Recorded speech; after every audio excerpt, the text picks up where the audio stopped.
Bonjour à tous, j'espère que vous allez bien. Je vous retrouve aujourd'hui pour faire un nouveau podcast du coup sur l'hypersensibilité chez les hommes.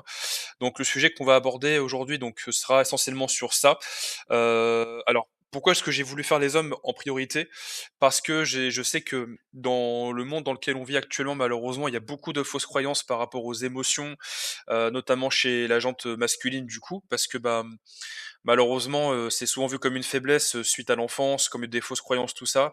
Donc souvent, c'est vu comme un fardeau ou une faiblesse. Donc, j'avais vraiment envie de traiter ce sujet de manière générale.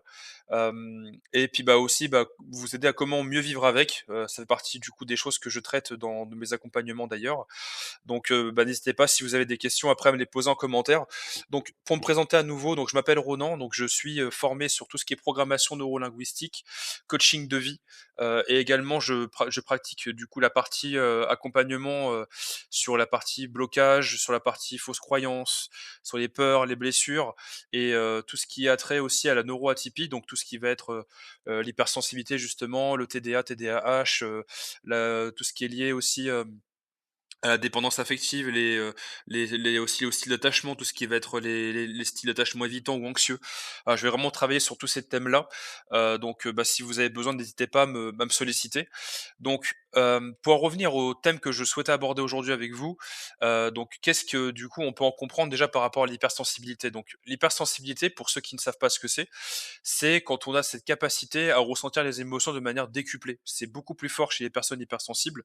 Une émotion, par exemple, de tristesse va être, beaucoup plus forte, au ressenti, la colère également.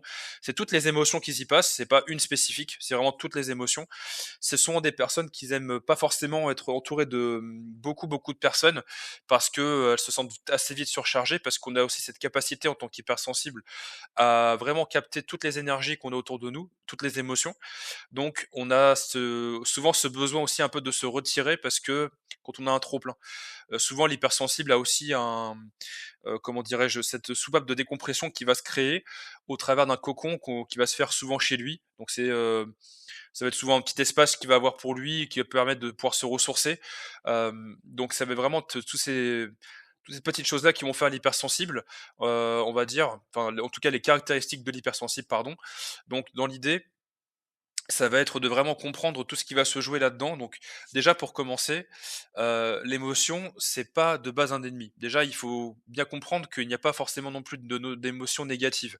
Quand on parle d'émotions, par exemple, qui va être, de la tristesse ou de la colère, on va pas être dans une émotion dite négative. C'est une émotion, donc ça va montrer quelque chose sur nous ou quelque chose qui se passe en nous. Il est assez important, quand de manière générale, même quand on n'est pas forcément hypersensible, de se reconnecter aussi à son corps. Son corps, c'est un immense nid à information. En fait, on a aujourd'hui, au ça qu'on vit beaucoup dans le mental et beaucoup dans notre cerveau, et on a souvent tendance à un peu se déconnecter de notre corps. Et ce qu'il faut comprendre, c'est que notre corps, c'est aussi un outil qui est plus que favorable pour nous aider à nous sentir mieux au quotidien. Et il faut aussi avoir en tête que l'émotion n'est pas non plus un fardeau, surtout pour l'hypersensible qui lui les ressent de manière beaucoup plus forte. C'est pas une faiblesse, je dirais même que, c'est quelque chose qui nous rend encore plus humains que n'importe qui, parce que l'émotion, c'est reste humain du coup. Tout être sur terre a des émotions, même nos animaux, ils ont des émotions. Mais nous, on a cette faculté, en tant qu'être humain, à avoir des émotions diverses et variées, à avoir, cette notion aussi de je dirais de libre arbitre, toutes ces choses-là qui font qu'on est humain. Les émotions du coup en font partie.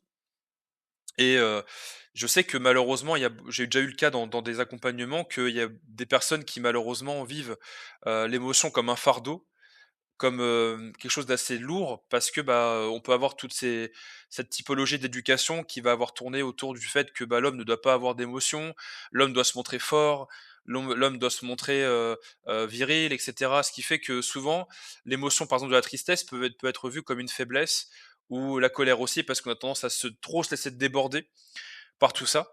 Et c'est vrai que je peux comprendre que ça soit perçu comme ça, mais il ne faut pas croire, encore une fois, que l'émotion en elle-même est néfaste à l'être humain. Et je vais aller plus loin que ça.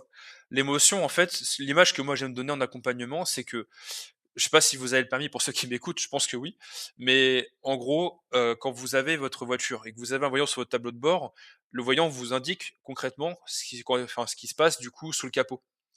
Donc imaginons que vous avez un problème d'huile, ça va être le voyant d'huile, vous avez un problème de liquide de refroidissement, ce sera le comment dirais-je? Le témoin de température. Enfin voilà, vous allez avoir plein de choses différentes qui vont vous aider à comprendre ce que vous vivez.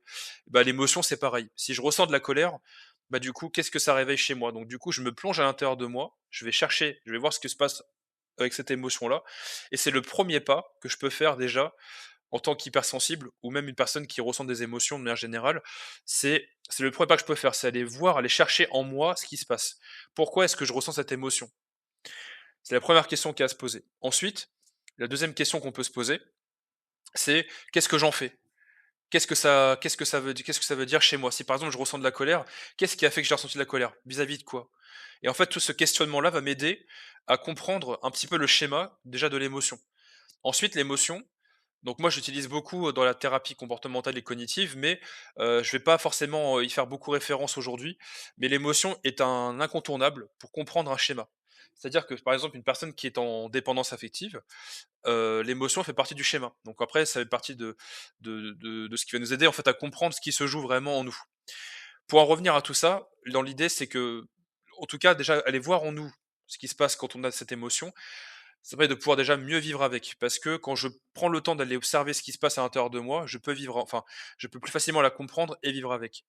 Ensuite, ce qu'il y a à comprendre, c'est que déjà quand on est hypersensible, la première chose qui est à faire, pour moi, c'est de passer par la conscientisation. C'est-à-dire que le fait que je vais conscientiser que je suis peut-être un peu plus sensible qu'un autre, va m'aider à mieux vivre avec ce trop plein d'émotions en quelque sorte, cette faculté, cette neuroatypie du coup. Et ça me permettra aussi du coup, de ce fait-là, de finir par l'accepter. Puis ensuite, il y a ce qu'on appelle la phase de résilience, c'est-à-dire que, bah, je vais avoir, conscience de toutes les difficultés que cela m'a engendrées, mais aujourd'hui, comment je peux faire finalement pour transformer ces difficultés en véritable force? Et donc c'est là que soit moi j'interviens ou que vous-même, hein, vous pouvez le faire aussi. C'est que, bah, une fois que j'ai compris que j'étais hypersensible, qu'est-ce que je peux faire finalement pour m'aider à mieux vivre avec ça au quotidien? Déjà, la première chose à faire, je pense, c'est que l'image aussi que j'aime donner quand je suis en accompagnement, c'est que dites-vous que votre corps, c'est comme un vase et vous remplissez de l'eau et cetera, donc par exemple, pour mettre des fleurs, enfin ce que vous voulez, mais vous remplissez un vase d'eau entièrement. Ce qui se passe, c'est que quand vous avez une émotion, c'est comme si vous remplissiez un petit peu ce vase d'eau au fur et à mesure et au bout d'un moment, forcément, bah, plus je vais avoir d'émotions, tac, tac, tac et plus je vais, bah, soit les camoufler, soit je vais les comment dirais-je? Les cacher, pas les mettre en avant, enfin bref, ne pas les exprimer, bah, plus finalement mon vase va se remplir et petit à petit, bah, ça va finir par déborder et c'est ce qui mène bien souvent d'ailleurs à des phases de tristesse extrême, à des phases de dépression, à des phases de colère, d'hystérie, même ça peut arriver aussi quand on est hypersensible. Tout ça, en fait, c'est des choses qu'il y a à comprendre. Ce qu'il faut faire, en fait, concrètement, c'est déjà, quand vous avez cette émotion qui arrive, donc la comprendre, ça vous le savez, je l'ai déjà dit plusieurs fois, mais surtout, heu, savoir qu'est-ce que je peux en faire finalement de cette émotion? Une fois que j'ai compris d'où elle venait et ce que je peux en faire, qu'est-ce que je peux faire du coup pour m'aider à finalement vider un peu ce vase d'émotions? Parce que si je me laisse le remplir, forcément il va se déborder. Je vais vous donner une technique que moi j'aime beaucoup utiliser, c'est que quand j'ai conscience par exemple d'être triste et que je ressens quelque chose qui est triste, et ben je l'exprime. Si par exemple je ressens l'envie de pleurer, et ben je vais pleurer parce que ça va m'aider finalement à décharger un petit peu ce vase émotionnel, ce vase rempli d'eau. Encore une fois, c'est l'image que je prends et ça m'aidera à beaucoup mieux vivre avec. Je vous invite à vraiment essayer parce que c'est pas négligeable. Quand on est hypersensible, c'est vraiment important et surtout n'ayez pas honte de ce que vous êtes parce que, souvent les personnes qui vont être un peu moqueuses et cetera, malheureusement souvent c'est qu'elles sont pas, elles savent pas ce que c'est déjà d'une part et deuxièmement, c'est qu'elles-mêmes, elles ont déjà des schémas un peu de fausses croyances donc je sais que comment dirais-je? Dans ce que j'ai pu observer, les personnes en général qui se moquent un petit peu quand vous leur dites par exemple, bah, «Je devrais avoir honte d'avoir pleuré». Bah, non, non, au contraire, c'est bien et tout et en fait, vous vous rendez compte assez rapidement que c'est des beaucoup de façades que les gens se mettent, mais après tout, moi, ce que je voulais vous transmettre, c'est qu'on s'en fout que vous soyez, un peu plus sensible qu'une autre personne ou non. C'est pas important. Ce qui compte, c'est votre bonheur et c'est, que vous arriviez à trouver finalement, bah, toutes ces armes en vous qui vous aident en tout cas à mieux vivre avec ce trait-là de caractère et vous verrez qu'avec le temps, ça deviendra même une force. L'hypersensible par nature, c'est pas mauvais, hein, loin de là encore une fois. C'est vous avez une capacité d'empathie qui est énorme. Vous avez, cette chance d'avoir des émotions qui sont fortes et la seule chose qui est à faire, c'est que, bah, la contrepartie d'avoir beaucoup d'émotions, c'est justement, bah, de les vivre de manière plus explosive. Donc c'est là, en fait, qu'il faut que vous trouviez, je dirais, votre équilibre pour vous permettre finalement, eh bien, de réussir à vivre avec ça avec beaucoup plus de légèreté et bah, de réussir à vivre naturellement, avec cette faculté-là. Moi, pour le coup, je trouve que c'est une faculté et encore une fois, dites-vous que c'est ce qui vous rend encore plus humain et après, ce qui peut être intéressant de faire aussi, mais ça, en général, je le fais en accompagnement, c'est que quand vous avez, des ça peut des fois être un peu plus compliqué d'aller chercher, une acceptation vis-à-vis de ça. Dans ce cas-là, ce qui peut être bénéfique, c'est, parfois d'aller creuser un peu plus en vous et de savoir d'où vient cette blessure finalement de l'émotion, de l'hypersensibilité, du rejet éventuellement. Il peut y avoir plein de choses, mais ça peut valoir le coup d'aller creuser un peu plus et ça, en général, c'est ce que moi je fais en accompagnement donc en tout cas, voilà. Si vous avez des questions, si vous avez besoin de quoi que ce soit, n'hésitez pas, vous avez l'espace commentaire pour ça. Je me ferai, un grand plaisir, de répondre du coup dans l'espace commentaire et si vous avez aimé du coup le podcast, n'hésitez pas à liker, à vous abonner. Ça fait toujours plaisir et puis ça permet de pouvoir, bah, booster la chaîne.